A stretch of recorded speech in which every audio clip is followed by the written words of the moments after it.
Are you the kind of person that hates being told what they can and can't do? Well, if that's you, then you might need to be looking for a home in a non-HOA neighborhood. That's what this video is about today. It's my favorite neighborhoods around Atlanta, Metro Atlanta, that don't have HOAs. And you can do pretty much anything you want in them. So my name is Kelly Allen. I'm a realtor here in the Atlanta area, and I've been helping people move into the state of Georgia for 26 years. So first, let's talk about why you might want to be, or why someone might want to be in a neighborhood that does not have an HOA. And I think first and foremost, it's all about freedom. You can paint your house whatever color you want. You can park as many cars in the driveway as you want. You can do whatever you want in your backyard. Nobody's telling you what you can and can't do. The second reason why some people don't want to live in an HOA community is because they don't want to pay the annual fee. Maybe they don't have kids and wouldn't use the pool and the tennis courts and things like that. If they want to put a basketball goal up in their driveway, they don't have to get approval to do that. They can do that. If they wanted to run a small business from their home, they can do that. If they want to rent their house out, they can do that. So there's a lot more freedom and flexibility when you live in a neighborhood that does not have an HOA. Now, obviously, that's a lot of pros, but cons come with not living in an HOA as well. If you're the kind of person that really loves to live in a consistent neighborhood and really appreciate that your neighbors maintain their yards and their homes in a very similar way, then living in a non-HOA neighborhood could give you some anxiety. Also, if you can do anything you want to your house, your neighbor can too. And so if your neighbor decides to paint their house pink, there's nothing you can do about it. Okay, so with all that being said, there are 5 neighborhoods that I want you guys to be aware of if you are looking for non-HOA neighborhoods. My first neighborhood takes us to Decatur, Georgia. So Leafmore Hills is my favorite non-HOA neighborhood in Decatur that's also not in a historic district. Now, there are so many reasons why I've loved Leafmore Hills for so long. Let's start with where it is. So Decatur is just east of the city of Atlanta. It's off of I-20 and off of I-85. There are parts of Decatur that can feel like it takes you forever to get to the interstate. Leafmore Hills is not in one of those locations. So that's the first reason why I love it so much. It's really convenient to everything. You've got quick access to the CDC, to Emory, and the new campus of the Children's Healthcare of Atlanta. And you're really close to downtown Decatur, which is one of my favorite areas in the state of Georgia. And you're only 2 miles from I-85, which, ask anyone from Decatur, the number one thing they dislike about Decatur, it's probably going to be how long it takes them to get to the interstate, but this one is close. Okay, so the homes here were built from the 1950s to the 1960s. Now, some homes in the neighborhood began to be torn down and new ones built in the 2020s. So as you're driving through, you will begin to see a few newer construction homes pop up. But because there's not an HOA and there's not an architectural control committee, some of these homes are really modern structures and they really stick out. I don't love that about the neighborhood. But again, when you don't live in an HOA neighborhood, you can do things like that. Another thing that I love about this is that you do have access to a swim tennis club if you want to join one, which if you've got a family, then you may want to join one. Despite the wait list, there is one close by called the Leafmore Creek Park Club.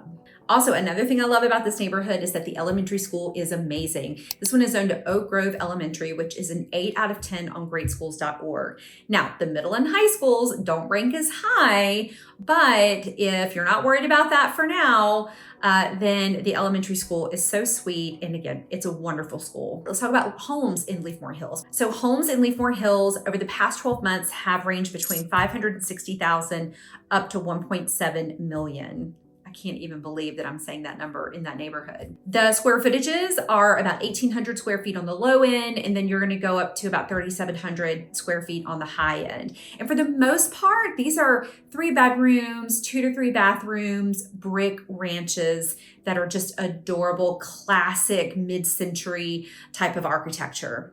Something that you need to watch out for in the neighborhood, though, are power lines. You're going to hear me say this a few times in this video about a few different neighborhoods. There is a corner of Leafmore Hills that does have power lines. I'm going to link my video of homes never to buy right here too. Power lines are a big negative in the Metro Atlanta real estate market. Even if you don't believe that they have a negative health risk. A lot of buyers do, which means that when you go to sell this property, about half your buyers won't even come look at it, and you will need to make a significant adjustment to your pricing strategy to overcome the objection of the power line. So just be aware of that. All right, my second non-HOA neighborhood is Meadow Lake in Dunwoody. Meadow Lake has the typical Dunwoody 2-story homes. We used to call them 5-4 and a door because a lot of them have 5 windows on the top, 4 windows on the bottom, and a door. They're all that 2-story traditional. This neighborhood is so well taken care of. Every home is unique, a little different. It's not cookie cutter. There's a ton of charm in the neighborhood, just like Leafmore Hills and a lot of the other neighborhoods we're going to talk about today. And it's in Dunwoody. It's close to the Dunwoody Village, which is one of my favorite things about this neighborhood. There are 2 lakes in the neighborhood as well that you can, if you're lucky enough to score a house on the lake or get some views of it, or kind of a nice thing. You're only 3 miles from Perimeter Mall from this location, which in my opinion is the best mall in the Atlanta area. And you're only 10 miles to Buckhead. So if you're commuting into the city, this is a great option for you. Another thing that I love about Meadow Lake is the elementary school. So this is zoned to Vanderlyn Elementary, which is actually right around the corner from the neighborhood, super close. So it's a short bus ride or a long walk away. Vanderlyn ranks 8 out of 10 on greatschools.org. Now there are multiple swim tennis clubs around Meadow Lake that you can join if you're a young family and you do want those amenities. One of my favorite is the Village Mill Club. It's got 6 tennis courts, a big family-friendly swimming pool, an outdoor pavilion, a playground, and they do social events all throughout the year. So homes in the neighborhood over the past couple of years have ranged from $675 up to $1.175 for a newly renovated 2-story with a finished basement. I know about that one because my client made an offer on it. The square footage is going to be anywhere from 2,300 square feet up to about 4,000 square feet. So on the smaller side. And again, most are 2-story traditionals with between 4 and 5 bedrooms and between 3 and 4 bathrooms. One thing to watch for in here, just like Leafmore Hills, are power lines. You do have power lines all throughout Dunwoody. There's not many homes that back up to the power lines in Meadow Lake, but if you're looking at Meadow Lake, just make sure you do an aerial view. Again, I'm not telling you not to buy on power lines, but just like I talked about in the video we linked earlier, you need to be aware of the resale issues that will come when you go to sell that home that you've purchased. So that's all I'll say about that. Okay, 2 things I want you to be aware of though. The first one is if you're looking in the city limits of Atlanta, the neighborhood might not have an HOA, but if it's in a historic district of Atlanta, you may have historic rules and guidelines and ordinances that you must follow, especially as it relates to renovating it, changing the front, popping the top, things like that. So just be aware of that. A neighborhood like Druid Hills, for example, is not going to have an HOA, but if you're living within the historic district of Druid Hills, they have their own set of rules and regulations, and they can be pretty strict. Second thing that you need to be aware of, and I don't think any of you guys watching are really wanting to just be completely egregious with what you do to your property, but you do have to follow city and county ordinances. I'll give you an example. In Cobb County, you can't park an RV in your driveway if your driveway faces the road. Now, if you have a side driveway, you might be able to get away with that. There's always going to be some governing body that's eventually going to put a stop to something that you want to do that is completely neglectful or just a total eyesore. But we're just going to go with the assumption that everybody watching this video is not interested in anything like that. You're more interested in getting the freedom and flexibility to do what you want to with your property, right?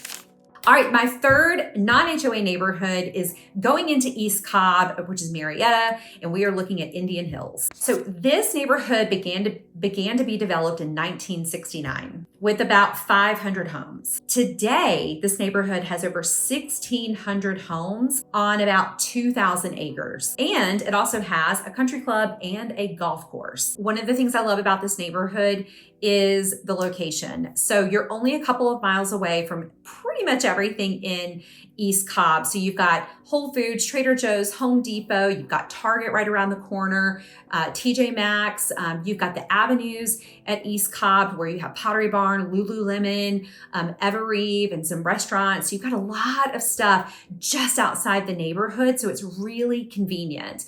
You're also talking about only about 30 minutes to get into Buckhead. Now, Indian Hills is split up into 2 different school districts. You've got Eastside Elementary, Dickerson Middle, and Walton through most of the neighborhood.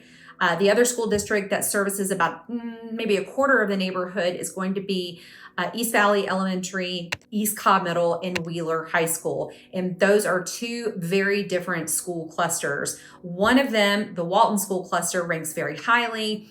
The Wheeler School Cluster does not rank as highly. So if you're someone who not only do you not want to live in an HOA, but you don't really have to have great schools, then go to the Wheeler side, where honestly, Wheeler is a great school. I've had kids' friends go through that cluster and they've had an excellent time, but you can save a lot of money on the Wheeler side versus the Walton side. So just a little tip there. My 4th favorite neighborhood that's non-HOA is Forest Hills in Smyrna. Now I'm gonna link my Smyrna video here where I did my top 5 neighborhoods, and Forest Hills is my favorite Smyrna neighborhood. I talk about it more in depth here, but Forest Hills is one of those really charming, really established neighborhoods, very similar to Leafmore Hills in Decatur, that's close to a lot of things, great for young families, is very social, but again, doesn't have an HOA. So let's talk about the homes in Forest Hills. They're gonna range anywhere from $425 up to $1.4 million. We are starting to see some tear downs in the neighborhood. I think we'll begin to see more of that as well.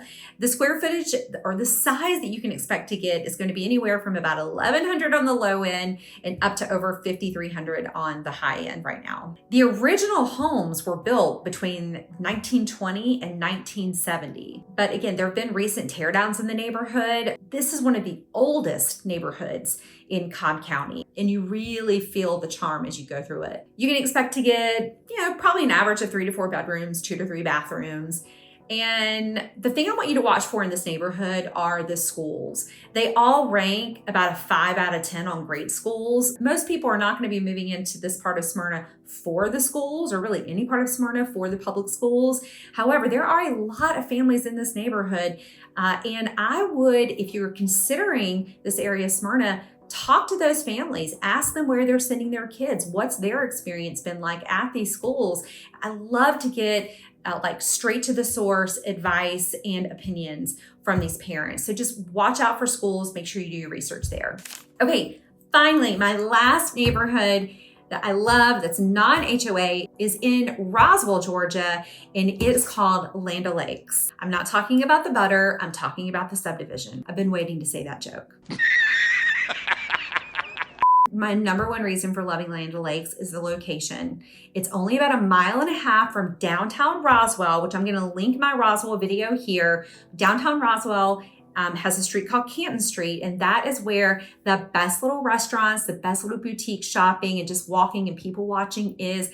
I feel like in most of North Metro Atlanta. You can walk there from this neighborhood, you can bike there, you can golf cart there because this is a golf cart community. There are 3 lakes in the neighborhood, so you've got lots of opportunities to hopefully get a house on the lake if that's what you want. I love just how charming it is. The trees are so established. The homes sit back from the street. They're on big sprawling lots. You just get a lot of land for your money here. You get to really spread out. And I love the schools. Now, while they're not ranked the absolute highest in the state, you've got some good, solid public school options here. Roswell North Elementary, Crabapple Middle School, which my son went to, and Roswell High School, which my son is currently going to. So obviously, if I feel comfortable sending my kid there, I feel comfortable sending my clients' kids there as well. Now, homes in this neighborhood are going to range from $500,000 up to just over $1 million, depending on how renovated they are.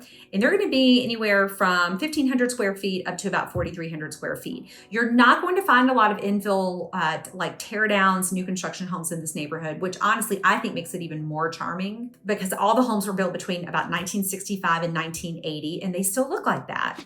So those are my top 5 lists. I'd love to get your comments on them. Do you have any favorite non-HOA neighborhoods in Metro Atlanta? If you do, put a comment in the comment box. I'd love to hear about them. If you've got questions about the pros and cons of living in an HOA neighborhood, put those in the comment box as well. I'd be happy to answer them. And again, if you want to set up time with me to talk further about particular areas or types of homes, go into the description and click on my Calendly link to get on my calendar, or text or call or email. So I'll see you on next week's video.